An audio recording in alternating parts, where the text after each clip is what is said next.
Hello વિદ્યાર્થી મિત્રો, હું છું Ashok sir. Sainath classes YouTube family અને ફેસબુક પેજ ફેમિલીમાં તમારું વેલકમ કરું છું. વિદ્યાર્થી મિત્રો, સરસ મજાનો ટોપિક છે. આજે તમે ધોરણ 8માં વિદ્યાર્થી મિત્રો ભણો છો ગુજરાતી મીડિયમમાં, બરાબર? તો ગુજરાતી માધ્યમમાં તમારે જે ગુજરાતી વિષય આવે છે એની જે સ્વાધ્યાય પોથી છે, સ્વાધ્યાય પોથીના દરેકે દરેક પાઠ છે એ આપણે દરેક વિડીયોમાં કવર કરશું. પાઠને લગતા જે કોઈ પણ તમારે પ્રશ્ન જવાબ આવે છે સ્વાધ્યાય પોથીમાં, એ સ્વાધ્યાય પોથીનું સંપૂર્ણ સોલ્યુશન એકદમ સરળ શબ્દોમાં વિદ્યાર્થી મિત્રો સમજૂતી સાથે આપણે દરેકે દરેક વિડીયોમાં કવર કરશું, બરાબર? તો વિદ્યાર્થી મિત્રો, આ પહેલો જ વિડીયો છે, બરાબર? એ પહેલો જ વિડીયો તમને મળશે સ્વાધ્યાય પોથીનો. આગલો એક વિડીયો 2 દિવસ પહેલાં જ આપણે મૂક્યો છે યુટ્યુબ ચેનલ ઉપર અને ફેસબુક પેજમાં પણ, બરાબર? એ છે પાઠ્યપુસ્તકને આધારિત જે પ્રશ્નોના જવાબ તમારે સ્વાધ્યાય આવે છે પાઠ્યપુસ્તકની પાછળ, એ સ્વાધ્યાયનું સોલ્યુશન છે. આ વિડીયો છે એ વિદ્યાર્થી મિત્રો તમારે સ્વાધ્યાય પોથી, બરાબર? સ્વાધ્યાય પોથી જે ભરવાની આવે છે, સ્વાધ્યાય પોથીનું જે આખું સોલ્યુશન છે એ આ વિડીયોમાં કવર કરશું. તો વિદ્યાર્થી મિત્રો, આશા રાખું છું કે જો તમે નવા હોય તો પ્લીઝ ચેનલને સબસ્ક્રાઈબ કરી અને બેલ આઇકોનને જરૂરથી ઓલ ઉપર પ્રેસ કરી દેજો, જેથી વિડીયોની નોટિફિકેશન તમને તરત જ મળી જાય. અને વિદ્યાર્થી મિત્રો, આ બધું સોલ્યુશન છે એ પીડીએફ તમારે ડાઉનલોડ કરવી હોય, પીડીએફ ફાઇલ જોતી હોય બધા ચેપ્ટરની, એટલે કે ચેપ્ટર 1 થી 10 સેમેસ્ટર 1 આખું, બરાબર? તો તમારે સ્વાધ્યાય પોથીનું સોલ્યુશન કમ્પ્લીટ પીડીએફ ફાઇલમાં જોતું હોય તો વિદ્યાર્થી મિત્રો તમારે જે સ્ક્રીન ઉપર નંબર તમે જોઈ શકો છો 9909460759, આ મોબાઈલ નંબર ઉપર તમારે ખાલી 120 રૂપિયાનું પેમેન્ટ ઓનલાઈન કરવાનું રહેશે. બસ સ્ક્રીનશોટ તમારે એ નંબર ઉપર મોકલી દો એટલે તમને પીડીએફ ફાઇલ અમારી ટીમ છે એ તરત જ મોકલી આપશે, બરાબર? તો વિદ્યાર્થી મિત્રો, પીડીએફ ફાઇલમાં સંપૂર્ણ સોલ્યુશન તમે ઘેર બેસીને સારી એવી તૈયારી કરી એક્ઝામમાં સારા એવા માર્ક્સ કવર કરવા માટે તમને પીડીએફ છે એ એકદમ બહુ યુઝફુલ થશે.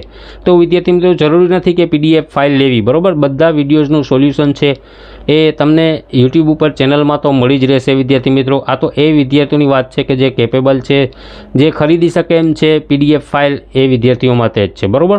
તો 120 રૂપિયાનું પેમેન્ટ દઈ અને તમે સ્વાધ્યાય પોથીનું સંપૂર્ણ સોલ્યુશન મેળવી શકો.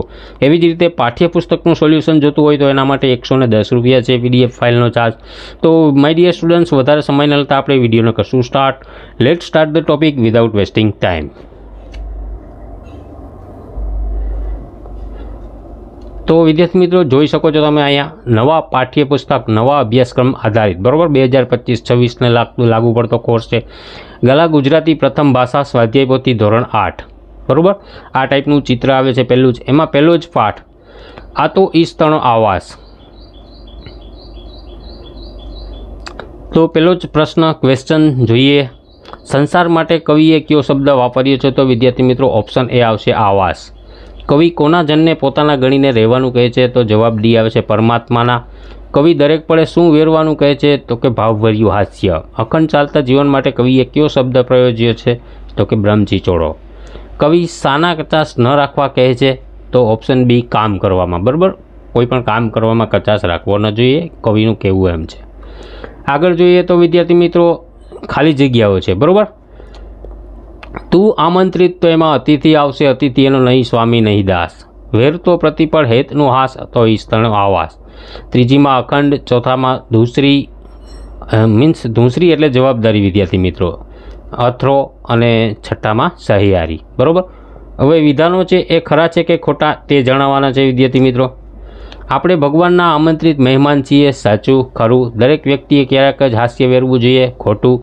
એવી જ રીતે ત્રીજું ખરું, પછી અહીંયા ખોટું, પાંચમું ખોટું, છઠ્ઠું પણ ખોટું અને સાતમું ખરું, બરાબર? એવી જ રીતે કાવ્યને આધારે એક શબ્દમાં ઉત્તર લખો. કોણ સ્વામી કે દાસ નથી? તો કે આમંત્રિત અતિથિ.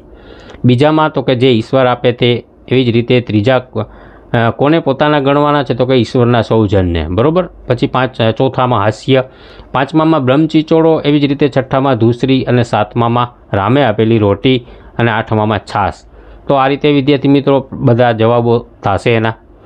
પછી પ્રશ્ન 5 જોઈએ તો નીચેના પ્રશ્નોના ઉત્તર 1-2 વાક્યોમાં લખો, બરાબર?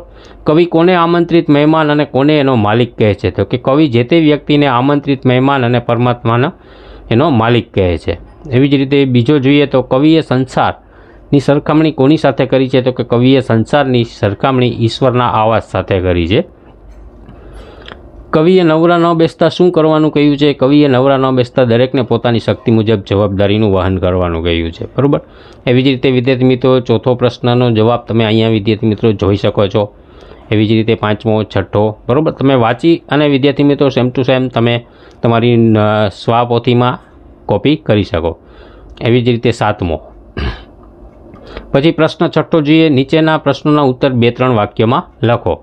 તો ઈશતણો આવાસ કોને કહ્યો છે? અને સાથી. તો ઈશતણો આવાસ સંસાર સમષ્ટિને કહ્યું છે, કારણ કે આપણા શરીરના માલિક પરમાત્મા છે. પરમાત્માને એકલાને ગમ્યું નહીં, તેથી તેણે સંસારની રચના કરી છે. આપણે તો સંસારના અતિથિ છીએ, જેમ જવાનું છે. આગળ જોઈએ.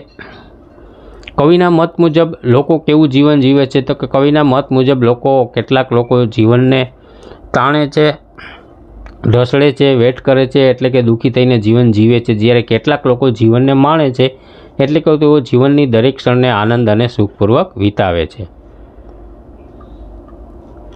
પછી એવી જ રીતે કવિએ જીવનને કેવી રીતે જીવવાનું કહ્યું છે વિદ્યાર્થી મિત્રો તમે જોઈ શકો છો. ઈશ્વર પીરસે તે રસથી ખાવાનું સાથી કહ્યું હશે. તો કે ઈશ્વરે આપણને જમવા માટે જે પણ આપ્યું હોય તેને પ્રેમપૂર્વક રસથી જમવું જોઈએ. આપણે ભાવતી કે ન ભાવતી વસ્તુઓ રસથી જમવી જોઈએ, કારણ કે દરેક વસ્તુ એ ઈશ્વરે જ બનાવી છે. આપણને જે વસ્તુ ન ભાવતી હોય એ વસ્તુને જમવા માટે કેટલાય ભૂખ્યા લોકો ટળવળતા હોય છે. આથી જમવાની દરેક વસ્તુને ઈશ્વરનો પ્રસાદ સમજીને જમવી જોઈએ વિદ્યાર્થી મિત્રો. એ તો ખાસ સાચી જ વાત છે. આપણને ઘણી વખત ન ગમતી વસ્તુ, એના માટે ઘણા લોકો ભગવાનને પ્રાર્થના કરતા હોય છે, એને એક ટક જમવાનું પણ મળતું ન હોય. પાંચમો જોઈએ છે, છાશને સુધા જેવી કેમ ગઈ છે? તો અહીં વિદ્યાર્થી મિત્રો જોઈ શકો છો તમે. સાતમો પ્રશ્ન જોઈએ. કામ કરવા બાબત શું કહ્યું છે? બરાબર. એવી જ રીતે અહીંયા એનો વહેંચીને ખાવાનું સાથી કહ્યું છે. પેજ નંબર 8 ઉપર છે વિદ્યાર્થી મિત્રો આપણે સ્વાધ્યાય પોથીના. પ્રશ્ન 8મો, પેજ નંબર 8, પ્રશ્ન 8, પહેલો પાઠ. આપેલા શબ્દોના અર્થ દર્શાવતી કાવ્ય પંક્તિ શોધીને લખો. બરાબર. તો સંતોષમાં તો કે એ પીરસે તે તું રસથી આપે તે લે. બરાબર. આ રીતે એની કાવ્ય પંક્તિઓ બધી થશે માય ડિયર સ્ટુડન્ટ્સ. 9મો પ્રશ્ન જોઈએ. તો ભાવાર્થને લઘુ પડતી કાવ્યમાંથી શોધવાની છે પંક્તિ. બરાબર. તો અહીંયા આવશે તું આમંત્રિત અતિથિ, એનો આ તો ઈશતણો આવાસ, એનો જનને તારા ગણીએ રાખે તેમ રહે. 10મો પ્રશ્ન જોઈએ. તો જોડણી લખવાની છે વિદ્યાર્થી મિત્રો. આમંત્રિત તો આમંત્રિત અતિથિ, દૂસરી. વિદ્યાર્થી મિત્રો અહીંયા થોડીક મિસ્ટેક છે, જે તમે સુધારી લેજો વિદ્યાર્થી મિત્રો. જે એક જ મિનિટ માય ડિયર સ્ટુડન્ટ્સ, આપણે જરા બ્રેક લેશું. મારે સ્વાધ્યાય પોથીમાં જોવું પડશે. અહીંયા મિસ્ટેક છે.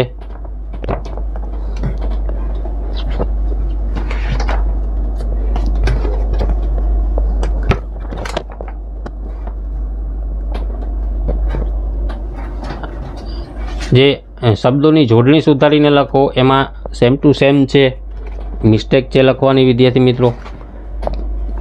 તો પેજ નંબર 8 ઉપર તમે જરા આ ખાસ ધ્યાનમાં રાખજો વિદ્યાર્થી મિત્રો. શું છે ભૂલ? જોડણી, સોરી વિદ્યાર્થી મિત્રો, જોડણી છે અહીંયા, વિરુદ્ધાર્થી નથી. બરાબર છે. વિરુદ્ધાર્થીમાં એક આગળ મિસ્ટેક આવશે, એ આપણે ધ્યાનમાં લેશું.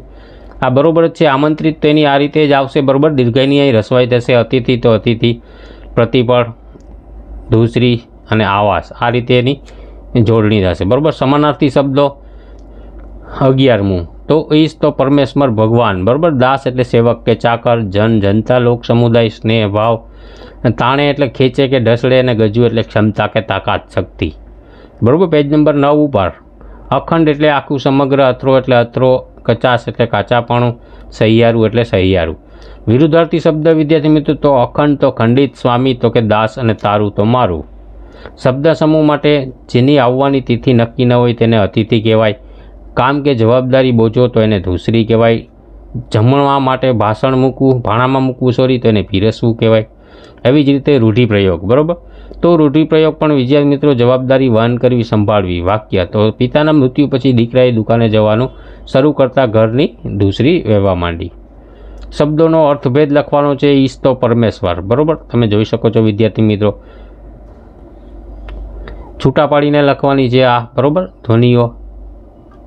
એવી જ રીતે અહીંયા બ્રહ્મ, આમંત્રિત, સુદાસમ, સહિયારી, 18મો પ્રશ્ન જોઈએ તો શબ્દકોશને ક્રમમાં ગોઠવવાનો છે, બરાબર.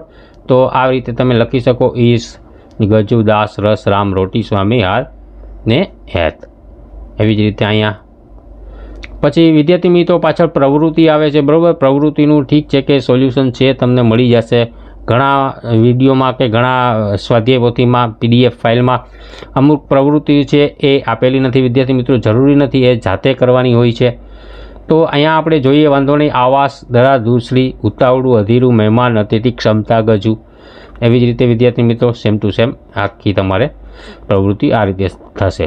તો માય ડિયર સ્ટુડન્ટ્સ, આશા રાખું છું કે તમે આ વિડીયોમાં તમને ઘણું સારું એવું સોલ્યુશન મળી ગયું હશે વિદ્યાર્થી મિત્રો, બરાબર. તમારે PDF ફાઇલ જોતી હોય તો વિદ્યાર્થી મિત્રો નીચે સ્ક્રીન ઉપર છે, બસ એને ફોલો કરી શકો એટલે તમને તરત જ PDF ફાઇલ મળી જશે.